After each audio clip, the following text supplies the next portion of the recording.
future, talk radio will actually educate, inspire, and make you think.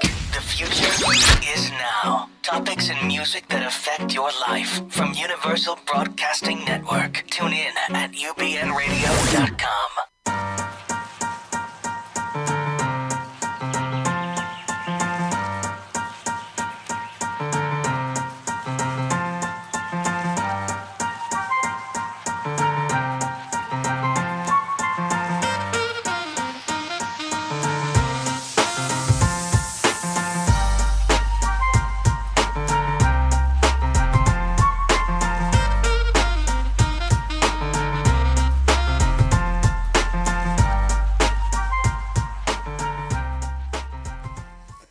Hello, everybody. Dr. Judy here, Dr. Judy WTF with the Freud, and I want to introduce this wonderful theme song that we're going to be opening with every episode.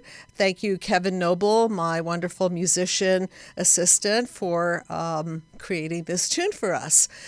So tonight we're going to be talking about grieving the parents we never had and narcissistic injuries. This is a topic by request, and I think a very significant topic because there are people who absolutely don't have any parents at all. And then there are people who have parents, but their parents do not step up to the plate to function as parents. So we're going to be discussing this whole gradient from anywhere from not having parents at all the way through parents that have not been present on many levels. So I want to start by thanking everybody for tuning in and for listening. And this is a call-in show, so please do call in. And the show is really about you.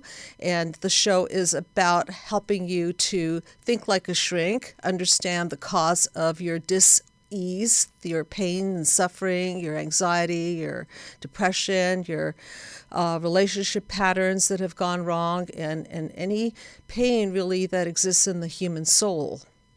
So with that said, I want to talk about a mind map that I created many years ago to help heal global disconnect, and I boiled it down to the micro level for helping to heal human disconnect, because we cannot heal global disconnect unless we go down to the basics of healing human disconnect. So what do I mean by healing human disconnect? Well, wherever we're disconnected from, we have pain. And if you go to the mind map, which I think is up right now, thank you very much. The mind map is a pathway to healing, and it's a descriptive pathway that takes you from your past, through the chaos, defenses and breakdowns of today, through a paradigm shift into healing. And so if you look at panel number 1, you will see the lightness, and you'll see the darkness of that panel. And the light represents many things. It's a metaphor for all the nutrients that you receive, the psychological nutrients that you receive to form a healthy core self. The light also represents your authentic self, the self that really you were born with before the injuries, before all of the layers of the shadows were put upon you multi-generationally. And so as we study these wounds of childhood and how they embed in you, because as babies we are very permeable and we soak everything up, and because we're permeable we take in the good, the bad, everything, and through this process we're ingesting a lot of messages, a lot of pre-verbal messages, which then show up in the reactions to the wound, which is the primitive brain and the amygdala. And the amygdala is the one that is speaking loudly in terms of reactions such as somatic reactions, backache, stomach aches, pre-verbal reactions to wounds like crying and shutting down, or anything to do with what a baby would be doing if they're injured. And then panel 3 is where all of that information starts becoming cognitive and starts becoming interpreted. So what do I mean by grieving parents we never had? Well, let's start with those of you who really have not had parents, I've had a lot of people come through my practice who have been from foster home to foster home. I've had people who say to me, I never knew my father. I never knew my mother. Can one grieve a parent that they never had? It's a very good question, and I think that a lot of people have asked this over and over in many forms in the therapeutic room and also through email to me. And the answer is yes, we certainly can grieve the parents we never had because, number one, if you've been exposed to the parent on any level, then at one time in your history of infancy, you did have that parent, even if it was only for a few months or a couple of years, even if you don't remember that parent, that was a parent that you bonded with at some particular point in time. And so because we are ingesting all the smells and the tastes and the heartbeat of that mother, the father, we are incorporating that being, the most basic primary bonded person that we're now beginning to bond with into our psyche. And so when that person disappears for whatever reason, whether it be death or whether they leave the family or whether they do something unconscionable and Child Protective Services steps in and takes them away, well, there's a really big missing there. And as many of you know, a lot of what I talk about on this show is the hole in the soul. And the hole in the soul is something that is created. I think we have a caller. I'll just finish the thought and we'll put her right on. The hole in the soul is created by human disconnect. So let's get right into the call. And hi, you are on the couch with me, Dr. Judy. What is your name, please? Yvette? Hi, Yvette. Nice to speak with you. Where are you calling from? Los Angeles. Okay, welcome to the show. And so tell me a little bit about what prompted the call, what's been on your mind about this topic. What's been on my mind is that my mother was a narcissistic person. Mm-hmm. She could get mad at her adult children and not talk to them for weeks, Mm-hmm. months, Mm-hmm. years. Mm-hmm. And this is the kind of thing that her sisters did. So this is probably was handed down generations down.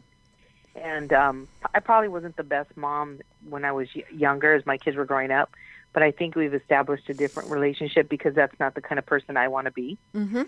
And but I think I'm having some actual like trying to resolve my own issues with the fact that like my mom wasn't like I was. My kids can come and talk to me, and I don't demand or expect anything of them.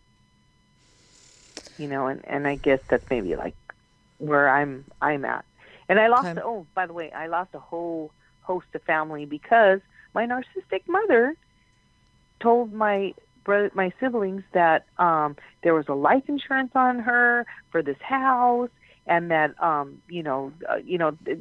just a bunch of lies. Well, when she passed, this was not all true. I mean, I saved her house from being underwater, and I let her and my brother live in it, and I lived somewhere else. Okay, so I think that let's get some definitions down. Narcissistic mother. Okay, I know I use the term a lot, and I know people are using the term a lot. And what I'm meaning by narcissistic anything is a system gone wrong. As a mother, you know that you put your children first, correct? And their well-being first. And you're supposed to feed them, whether it be physically, emotionally, feed them with information. You're the giver and they're the taker. And then when they get older, they're supposed to have a lot, quote, downloaded from you because you're the person that is giving them all of this information and all of these, I call them psychonutrients, if you will, okay? Now, in the case of the narcissistic mother, it's the reverse. It's that she's feeding you, and so now you're at the effect of her, and she's probably caused a lot of, you're describing a lot of rift in the family and a lot of trickle down into problems with money and so on and so forth. So let's go back to the topic of grieving a parent we never had. So if we describe a parent to be someone who is supposed to be on your side, right? Someone that's supposed to protect you, someone that's supposed to be looking out for your own best interest. Did you have that? No. Okay, so there's the parent you didn't have, because we all know what, more or less, most of us know what a good enough mother looks like. We've all seen Leave It to Beaver. We've all seen television programs that show ideal white picket fence families. Most of us do not get that, and so we're left with a lot of human disconnect as a result. But we don't have to be perfect in order to be good enough. And so what you've been left with was not good enough. Not good enough to the point where your family is now in shambles and you're at the effect of a lot of pain and a lot of family disconnect. So then in this case, what is there to grieve? What is there to grieve? Yes. Well, I guess I just have unresolved feelings, like, first of all, that she left me. Well, there's anger too. Okay. But first of all, she left me in the situation, right? And then like you said, I didn't have the type of mother that I could go to. If I went and told my mom, I couldn't even tell my mother anything like about my relationship with my husband or anyone, because she would make condescending remarks. Oh, you'll never leave him. Mm-hmm. You know you won't. Okay. And that's far from the truth. So that's the type of person she was. So I longed for that lasting, relationship with a mother, like a friend, your mom, but she's also your friend. Confidant and friend. In. Absolutely. Right. So this is the grief. When you're grieving a parent you never had, it doesn't always mean that you didn't have the parent. It's just that you didn't have the parent in the way that the parent needed to be there for you. So you're left with longing. And as you know, the name of the show is called WTF, which stands for What the Freud, and Freud was very wise in his time because he made this theory, this repetition principle that says that if you don't complete the files from the past, you're bound to repeat them. And so when this longing gets set up in the family of origin, in the blueprint area, what happens is that you want to complete this with somebody that's going to finally be able to mirror you, finally be able to get you, somebody who's finally able to really be your confidant. And this longing then gets transposed into a kind of a hope that there's somebody out there who will fulfill on this for you. And as we've seen way too often, people will then get embroiled in relationships that deliver just the opposite, so that very person that they have the hopes will be there for them and will be their confidant turns out to be somebody equally, if not even more, disconnected than their own family of origin. And I'm just wondering, Yvette, is that your case where you've taken this longing and maybe hope that somebody would step up to the plate and didn't quite do it for you? Has that been your experience? Yes. Okay. Yes, with friends that I thought were friends, and ended up. I realize now, and I'm kind of distant now with people. I still socialize and stuff. 'Cause I'm a very sociable person, but I'm a very loyal person. So I take this very serious. So I've learned that a lot of my friends have my mother's personality. Interesting. Manipulative. Okay. So there's the what the Freud. Okay. Now are you getting it? That this is a repetitive cycle. And so what then needs to be attended to is to really grieve the parent that you didn't have.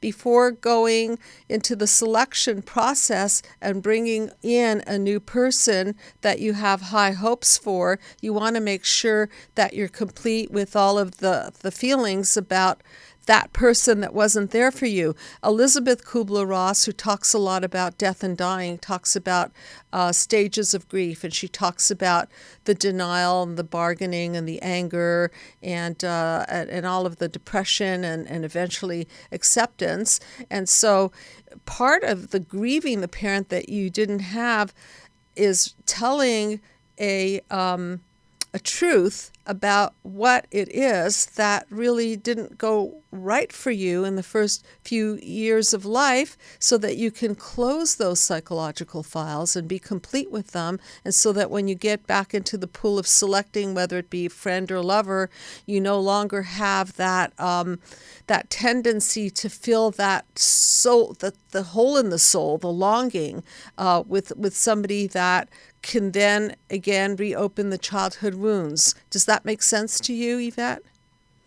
Yes, because I've come to the conclusion that a lot of relationships that I had too with my a significant other had traits of what I grew up with. Yes. And friends, the same thing. I've noticed like friends who were not loyal. My mom was not a very loyal person. She could be your friend today, and tomorrow she'd be talking about you. Okay, so this is grieving the parent that you never had. The parent that we need is the parent who doesn't stab us in the back. The parent we need is the parent who's the confidant. The parent we need from the first few years of life is somebody who's really there for you and mirrors you and attunes to you and so on and so forth. So what I'm saying here is that it's really, really important to go through the process of unearthing these psychological disconnects and healing through them, so that you can connect back to your authentic self and then do a better job of the selection process.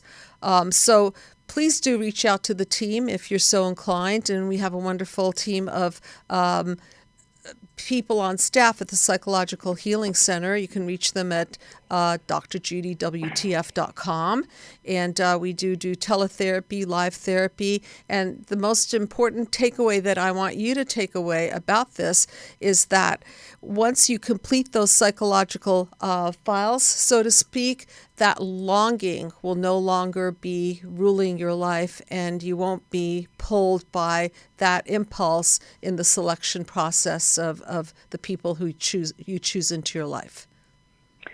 Doctor, you're absolutely right. I just want to tell you one more thing. Sure. I have a daughter-in-law that basically has no relationship with her mother, and just the other day she told me, I don't need her around me because she doesn't do, like, she's just a narcissistic type of person. She lies. She says she had cancer. She didn't.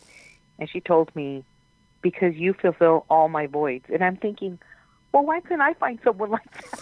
Well, why can't I find someone like me? Okay, so we get to repair, and we get to have people in our lives that treat us better and that we're a better match with. So look for those people, and before you look for those people, go within, do some self-reflection and self-correction and some healing, so that your odds of picking somebody who's more nutritionally, psychologically to you is a lot higher.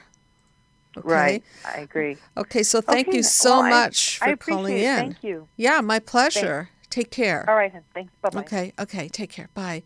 I think we have another caller, so please, hi. Hello? Hello? Yes. Yes.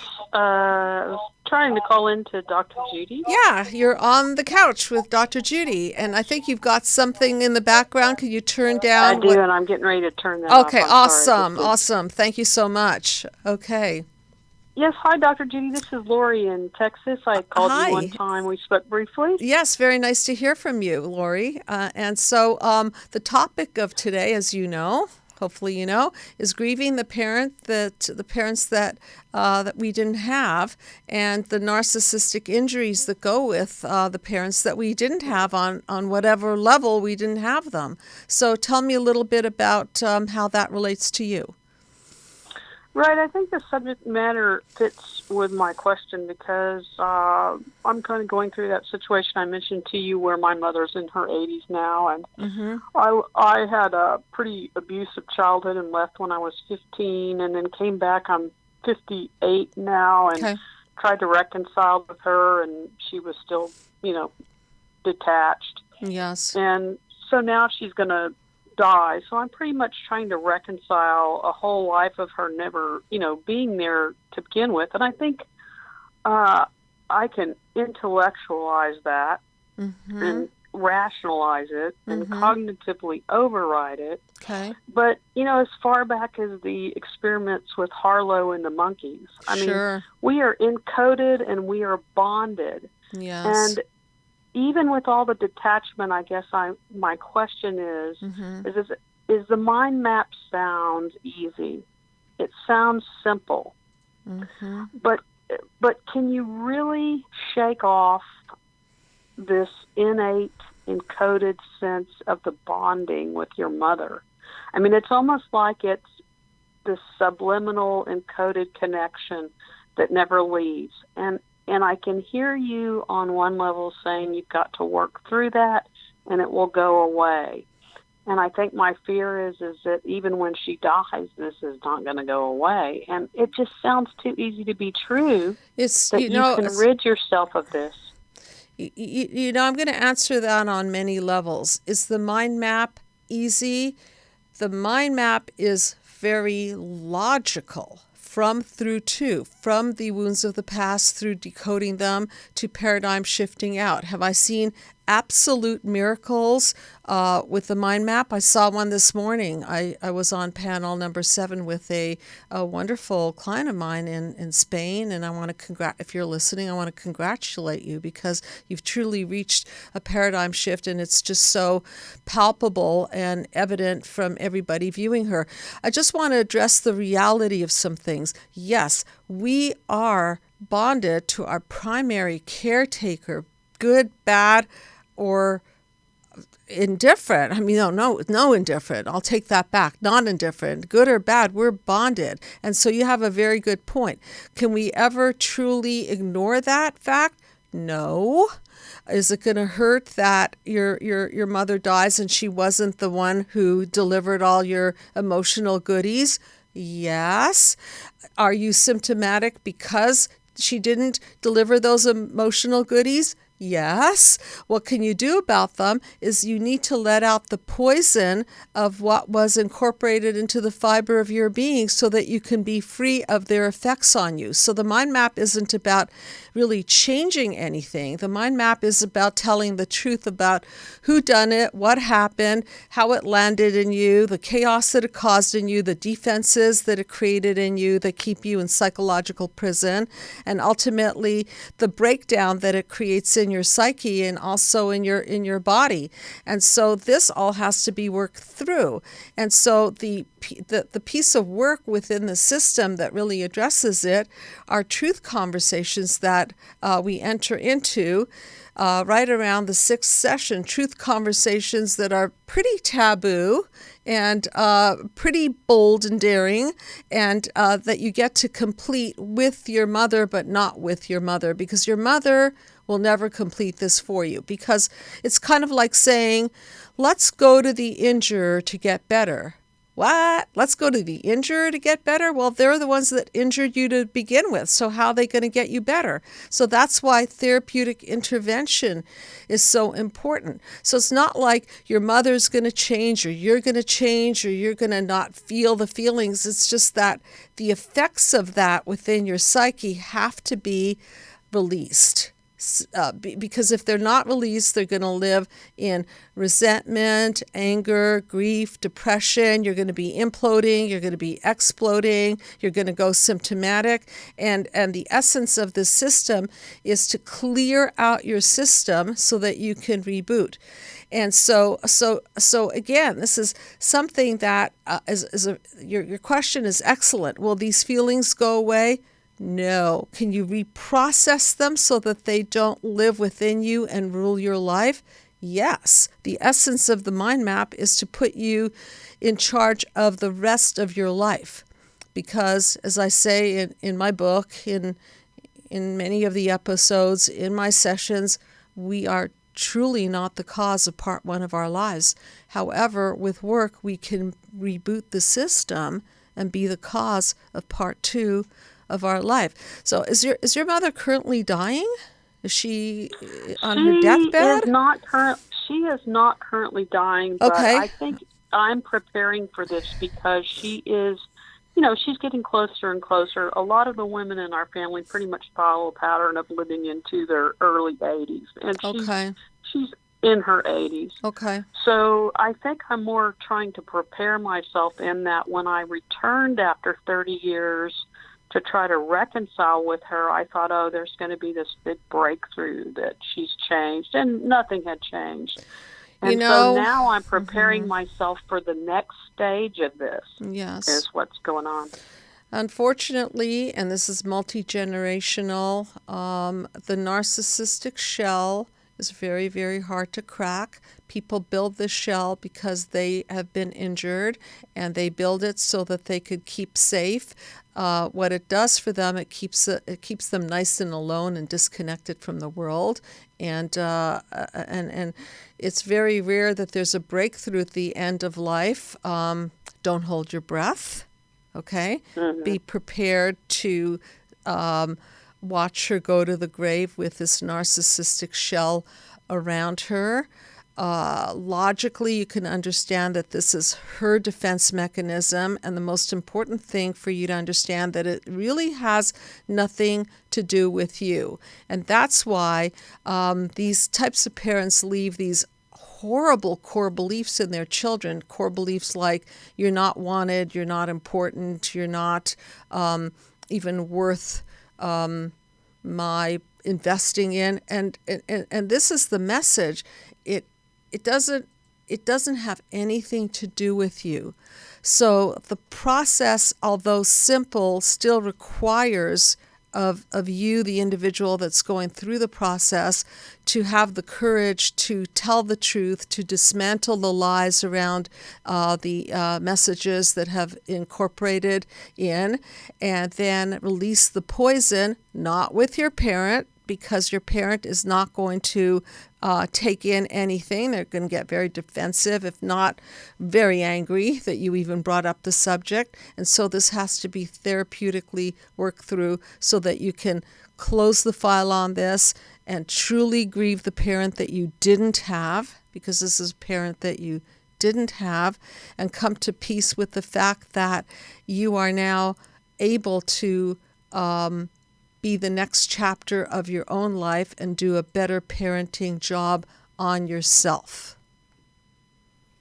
Agreed. So this is, early on in my journey, and I certainly, like I told you, have never seen, this is a specialty area. I've searched for therapists for many, many years, and this is the first time I've really come upon the reality or a therapist that really gets into it. So I appreciate it very much. This is helping, and I do at some point want to get face-to-face in some therapy sessions, because this encoding, I'm 58 years old. It's been a long time. Yes.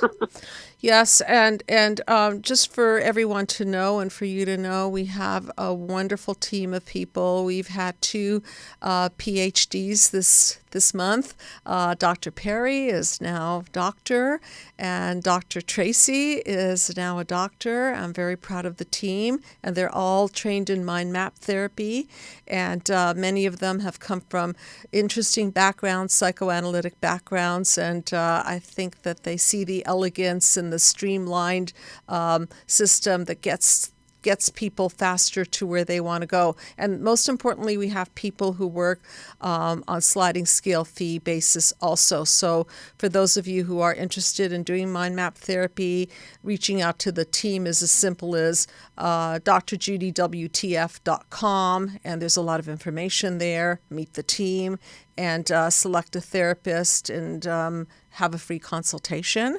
And then you can pick somebody that works within your budget. And we need 10 sessions to do it because it's a from, through, to. From the past and how you've been encoded with it, then deconstructing that past, and then reconstructing and rebooting into the future. Encode, decode, recode. Okay, that's the process. Great. Thank you so much, Judy. That really helps me out. I'm so glad you called, and thank you very much for sharing what you shared with me and the listeners tonight. And thank you for doing what you do. Bye-bye. You're welcome. Good night. Oh, we have another caller. I'm very excited with all the callers. Hi, you're on the couch with Dr. Judy. Who's this, please? Oh, hi. My name is Susan. Hi, Susan. Hi. I'm so glad I got through. I wasn't sure. Where are you calling from? I'm calling from Toronto, Canada. Oh, okay. Right next to where I grew up. I grew up in Montreal, Canada for, many years of my life. So I know Toronto. I know Montreal. Right. I know that. I remember that. Yeah. One of your videos. Yeah. Yes. So we are like neighbors. Yeah. Eh? Hey, you got it. Yeah. Yeah. So I'm just listening to the show, and I'm kind of like a bit confused as to how this goes. Because Sure. you're still... Am I on with you? Yes, you're on with me. Yes. Oh, okay. I should turn the volume down. Yeah. Then, okay, because I thought you were still finishing up with the last caller. So I just wanted to say that your show has been my saving grace. Thank you so much. I happened upon it after typing in identified patient.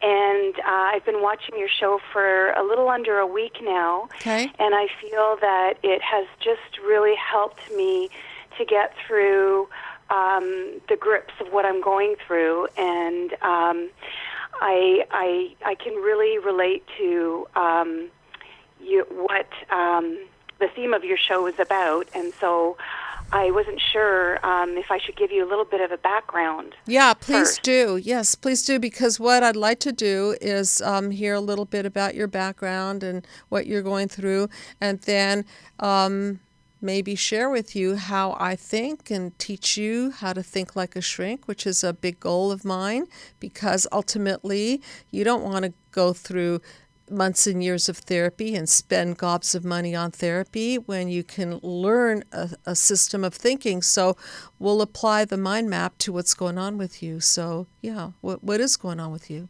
I'm very much looking forward to that, and I have been through years of therapy. I feel like I've had lots of aha moments, and most recently I finally received an official diagnosis of PTSD. Okay. And I went through a 56-day inpatient program. It's called the Program for Traumatic Stress Recovery at Homewood. I don't know if you've heard of Homewood Health. Okay, so I'm outpatient now, and I'm off work because I feel that I'm having relapses. And I'm a high school teacher, and I'm waiting to return by second semester. But in the meantime, I feel like I need to just do a lot of healing and recovery, and there is a time limit. But I also am in the throes of a very chaotic family dynamic.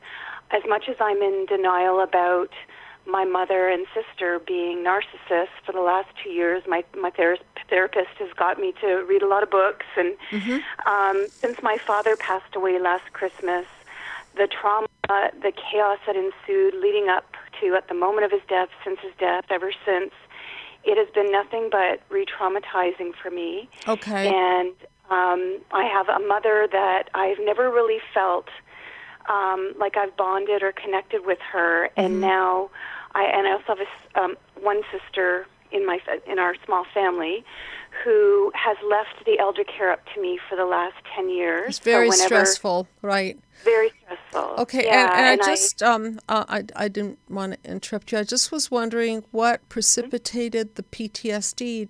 Did something happen? Some trauma happen to you?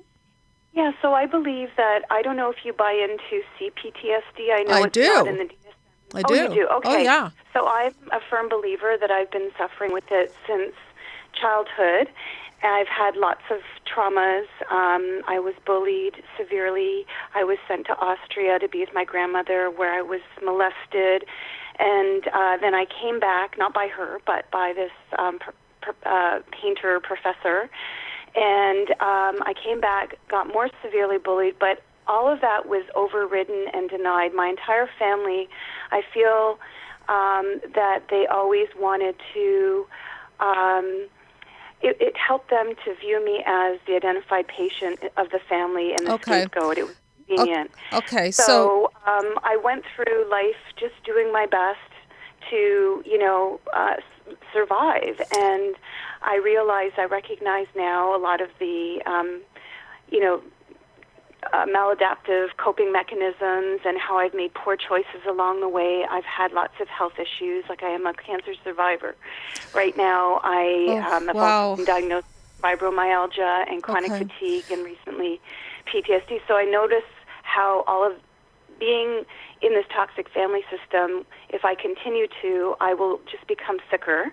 Okay. So, but I also don't know if you buy into narcissistic victim abuse syndrome. Okay, so let's start defining some terms from the mind map perspective, and because of time, of course, I want to start mind mapping what you've said. Okay, so I'm going to walk you through this. And complex PTSD, to the best of my understanding, I haven't read the definition lately, but it has to do with trauma from the first few years of life. These are pre-verbal traumas that we don't necessarily remember, but they still encode within us, and they still, so to speak, live within us and get re-triggered. And so let's look at your blueprint, which was not very foundationally great. Correct? You didn't have a mother that was emotionally available. I don't know much about your father, but let's just say that in general, there was a lack of safety. You moved around a lot. There was violation. And so always the first violation is the blueprint, which is the mother and the father and the family of origin, and then all the multi-generational hand-me-downs that trickle down into your mother, father, their injuries, and then they how those transpose onto you.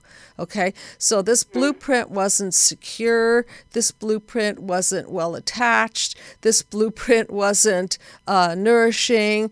Okay, so I was just going to read some notes about Erik Erikson, who talked about the stages of development, and he was he proposed a psychoanalytic theory back in, I think it was the 1960s, and the first stage of development is trust versus mistrust, okay? And if you don't pass this stage of development, then you live in a very, very unsafe, paranoid world.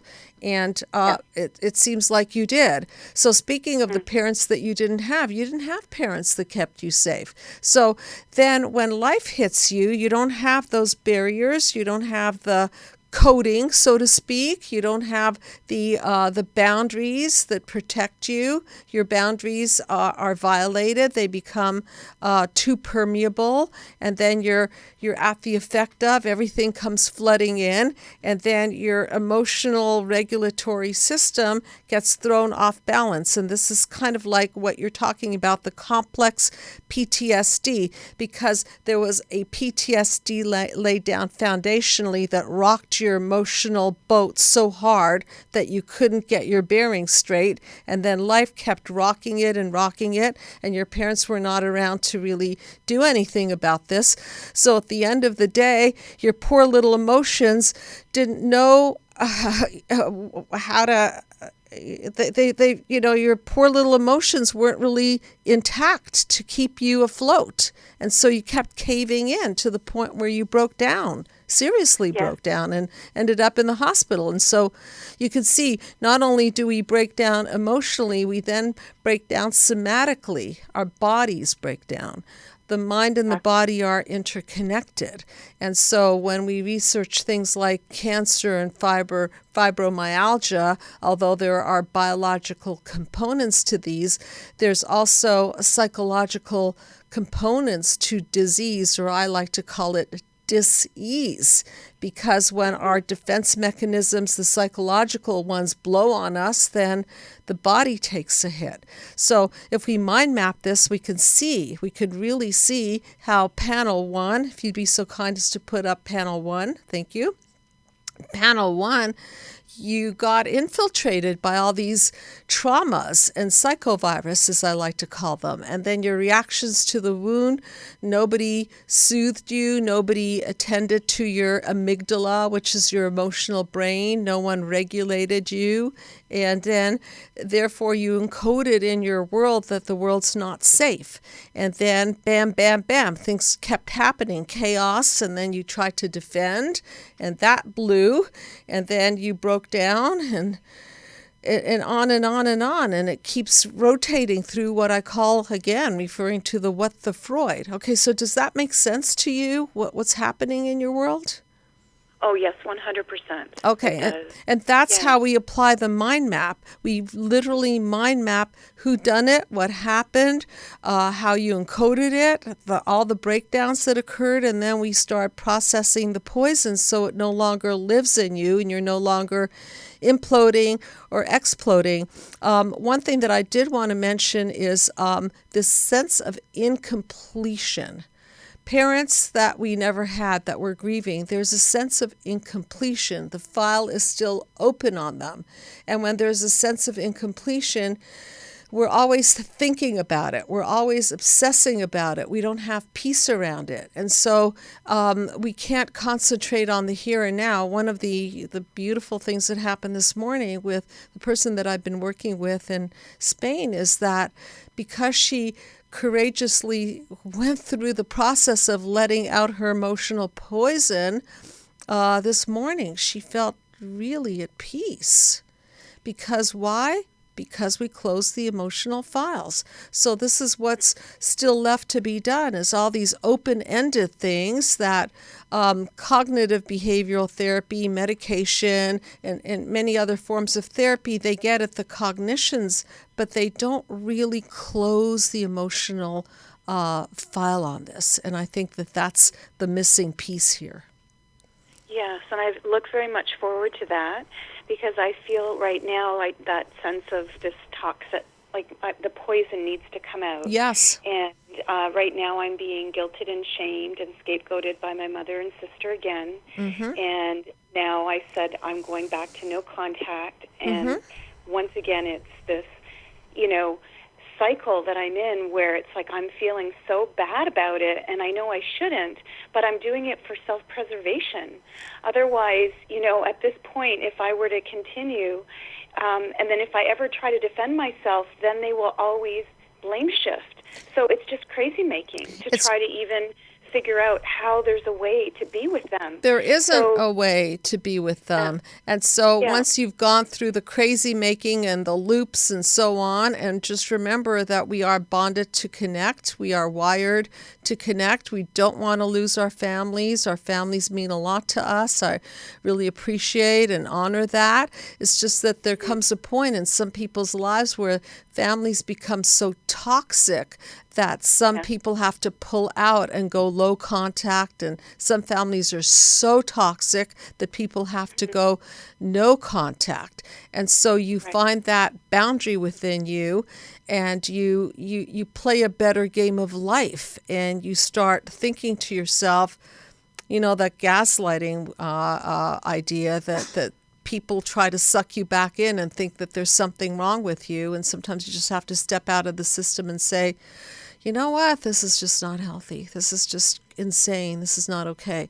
And then you pull back, and then once you're out of the system, you can be an observer, as I like to say, as opposed to an absorber of all the toxicity, and then you'll get better. Right. And then as well, it's convenient for them to view me as the sick one, and that gets them off the hook. 100%. They feel better for the moment because they're vomiting their toxicity on you and you're absorbing it. And so, 1 point for them. They feel better for the moment. They're literally they're releasing their poison, and they have a good deal because you're absorbing their poison, and so therefore you stop doing that and you disengage. Yeah, for sure. And I mean, it's a tough time leading up to the death of my father. It'll be on the 20th of December. Mm-hmm. And I feel that I'm putting myself at risk by having them in my lives because they've just tried to disconnect me from whatever love and connection I had with my father and sabotage it. So I'm grateful that at least my father, in his own way, was able to be there for me and didn't betray me in difficult times. And in his own wounded way, he tried to be there as best he could.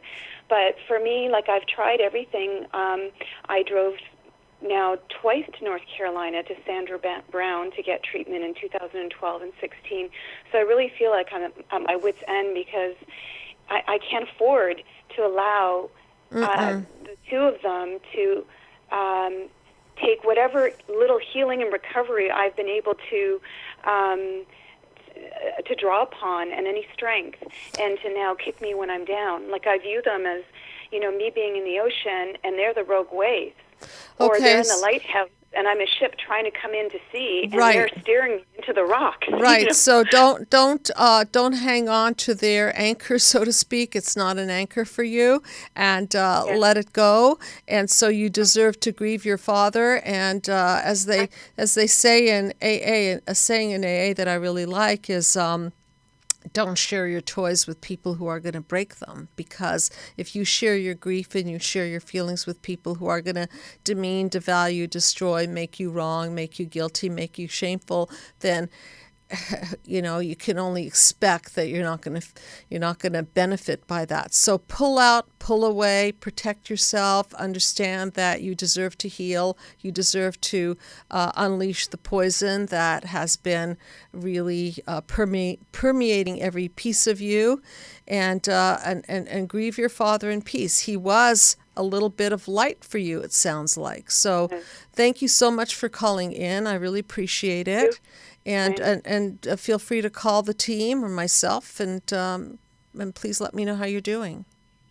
Yes, I hope to continue, and I will call in and very much look forward to possibly doing therapy via like telephone or Skype. Yes, we do telephone and Skype, so yes. Okay. Great. Well, thank you again, Dr. Judy. Thank you for calling in. And also Walt, I know he's not there today, but the two of you are such a great team, and I honestly feel that you have been my enlightened witnesses. I appreciate that a lot. Thank you. Thank you so much. Yes, keep in touch. Okay, take care. Okay. All right. Okay, so we're getting toward the end of the show, and I'm going to be doing some mind mapping of a tune. And I love to play out the tune, but unfortunately, YouTube and I think some other Stitcher elements cut off the show if the tune is played out. So do Google the tune. Do listen to it.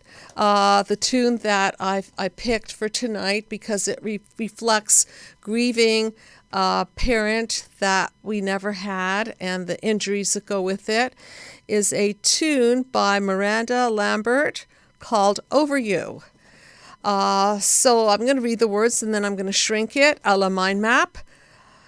Weatherman said it's going to snow. Weatherman said it's going to snow. By now I should be used to the cold. Mid-February shouldn't be so scary. It was only December. I still remember the presents, the tree, you and me. So in the context of parents that we never had, it's always cold. and the cold is so scary, and it never becomes summer because there's this lack of warmth and connection. And inside, there's still that memory of some sort of a bond, of some sort of connection, and the presence, the tree, the sense of you and me, of the mother and the baby, or the father, the child, is still there as a distant imprint. But you went away. How dare you? I miss you. They say I'll be okay, but I'm not going to ever get over you. So here it is in one breath. The anger, how dare you go away? But then the truth of, I miss you. But what are we missing? We're missing that fantasy limb of a parent that never really was there much to begin with. Living alone here in this place, I think of you, and I'm not afraid. Your favorite records make me feel better because you sing along with every song I know you didn't mean to give them to me. So here's a person that lives in a lonely place because they don't have that bond intact. They don't have a person living, breathing next to them, skin to skin. I think of you, I'm not afraid. And the favorite records seem to represent memories, maybe of old songs that they've heard, or old memories that have gotten into one's head. And with every song, I know you didn't mean to give them to me. Maybe the sense that these memories were not deliberately gifts, but somehow they ended up being anyway. But you went away. How dare you? I miss you. They say I'll be okay, but I'm not going to ever get over you. So maybe there's this fear that they're never really going to be okay. It really sinks in, when I see it in stone. That reminds me, of course, of a tombstone or the truth stone, when they see it in stone that parent never really was around because you went away. How dare you? I miss you. They say I'll be okay, but I'm not going to ever get over you. Very sad and very reflective of the fear and the coldness and the fear that and the anger all in one breath. So again, thank you very much for tuning in. And if you didn't already buy my book, Be the Cause Healing Human Disconnect, it is available, and you can always reach me and the team at Dr. Judy WTF and reach out. And again, thank you very much for listening, and tune in next week, same time. Good night, everybody.